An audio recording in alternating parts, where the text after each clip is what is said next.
Gaza शांति के लिए योजना ट्रंप ने चलाई, लेकिन गाजा शांति योजना के लिए ट्रंप की चाल आतंकिस्तान को भी अपना सदस्य बना लिया। चीन के सामने शर्त रख दी, लेकिन क्या ट्रंप की बनाई गई पीस कमेटी रंग लाएगी? बात करेंगे इसी पर। नमस्कार, मैं हूं आशीष त्रिपाठी। असल में ट्रंप गाजा में शांति के लिए ये सब कवायद कर रहे हैं, या वो इसी बहाने खुद को एक वैश्विक नेता के तौर पर फिर से स्थापित करने की कोशिश कर रहे हैं? अमेरिकी प्रेसिडेंट के गाजा को लेकर बनाए गए बोर्ड ऑफ पीस में पाकिस्तान भी शामिल हो गया है। पाकिस्तान के उप प्रधानमंत्री और विदेश मंत्री इशाक डार ने इस बात की पुष्टि की, बताया कि गाजा शांति योजना के समर्थन में यह फैसला लिया गया है। और पाकिस्तान के विदेश मंत्रालय ने भी बुधवार को बयान जारी कर बताया कि देश ने अमेरिकी राष्ट्रपति डोनाल्ड ट्रंप के बोर्ड ऑफ पीस में शामिल होने का न्योता स्वीकार कर लिया है। इस बीच शहबाज शरीफ सरकार के इस फैसले का पाकिस्तान में ही विरोध होने लगा, तो वहीं चीन के लिए कमेटी में जगह पर चीन ने साफ कर दिया कि अगर ये पहल संयुक्त राष्ट्र के तत्वाधान में नहीं होती तो वो इसमें भाग लेने को सहज नहीं होते। यानी साफ उनका मानना था कि अगर यूएन की इसमें भागीदारी नहीं होती तो फिर वे इसमें हिस्सा नहीं लेते। और साथ ही चीन ने एक बार फिर से बात को दोहराया कि वो संयुक्त राष्ट्र को केंद्र में रखने वाली अंतर्राष्ट्रीय व्यवस्था के प्रति अपनी दृढ़ प्रतिबद्धता पर कायम है। चीन के विदेश मंत्रालय के प्रवक्ता गुओ ने कहा कि हमेशा से सच्चे और बहुपक्षवाद के लिए प्रतिबद्ध रहा है चाइना, और संयुक्त राष्ट्र को केंद्र में रखते हुए अंतर्राष्ट्रीय व्यवस्था की मजबूती से रक्षा भी करेगा। और ख़ास बात यह है कि इस फैसले के पहले संसद की भी राय नहीं ली गई और ना ही इस पर कोई चर्चा ही की गई। साथ ही इस बोर्ड की अध्यक्षता आजीवन खुद ट्रंप ही करेंगे। स्थायी सदस्य बनने के लिए हर देश को $1 अरब की फीस भी देनी होगी। ये बोर्ड साल में कुछ ही बार बैठक करेगा, जबकि गाजा से जुड़े फैसलों के लिए अलग से गाजा एग्जीक्यूटिव बोर्ड बनाया गया है। सऊदी अरब को इस बोर्ड में लाने के लिए ट्रंप काफ़ी समय से कोशिश कर रहे थे।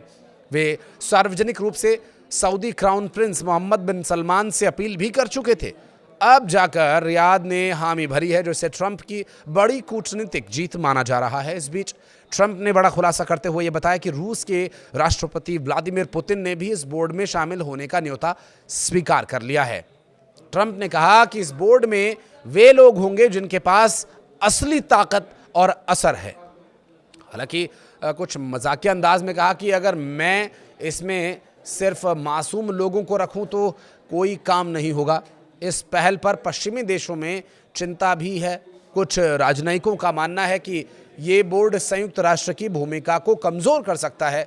और स्लोवेनिया के प्रधानमंत्री ने साफ कहा कि उनका देश इस बोर्ड में शामिल नहीं होगा। उनका कहना है कि इसका दायरा बहुत व्यापक है और ये संयुक्त राष्ट्र के ढांचे को नुकसान पहुंचा सकता है।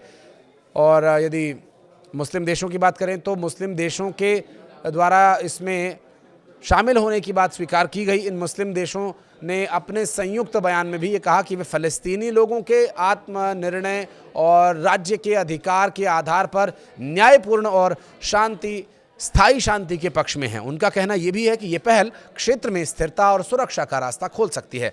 हालांकि ट्रंप ने यह भी माना कि कुछ देशों ने इस बोर्ड में शामिल होने से पहले अपनी संसद से मंजूरी लेनी होगी। उन्होंने दावोस में मिस्र के राष्ट्रपति से मुलाकात के दौरान कहा कि कई और देश भी इसमें जुड़ना चाहते हैं, यहाँ तक कि वे देश जिन्हें अभी औपचारिक न्योता तक नहीं मिला है वे भी इसमें शामिल होना चाहते हैं। और अब बात उन सदस्य देशों की जो इसमें शामिल हैं। लगभग 60 देशों को इसमें शामिल होने का न्योता दिया गया, जिसमें इजराइल, मिस्र, Argentina, Azerbaijan, Bahrain, Belarus, Hungary, Kazakhstan, Kosovo, Morocco, UAE, Vietnam शामिल हैं और वे सब इसके लिए तैयार हैं। जबकि स्वीडन, नॉर्वे और इटली भी इस बोर्ड से दूरी बना चुके हैं। वहीं स्पेन का कहना है कि यूरोपीय देश मिलकर के साझा रुख तय करते हैं। दिलचस्प बात यह कि पोप लियो को भी इस बोर्ड में शामिल होने का न्योता दिया गया है। वेटिकन ने कहा कि इस पर विचार किया जा रहा है और जल्दबाजी में कोई फैसला नहीं लिया जाएगा। बहरहाल देखना होगा कि डोनाल्ड ट्रंप की ये पहल किस बारे में है और जो सदस्य देश फंड्स देंगे उनका क्या और किस तरह से इस्तेमाल होता है।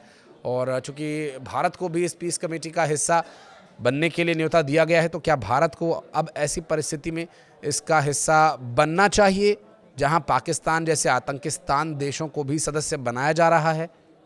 अगर आपको लगता है हाँ या ना, जो भी आपका विचार है, कमेंट सेक्शन में आप ज़रूर बताइएगा। धन्यवाद।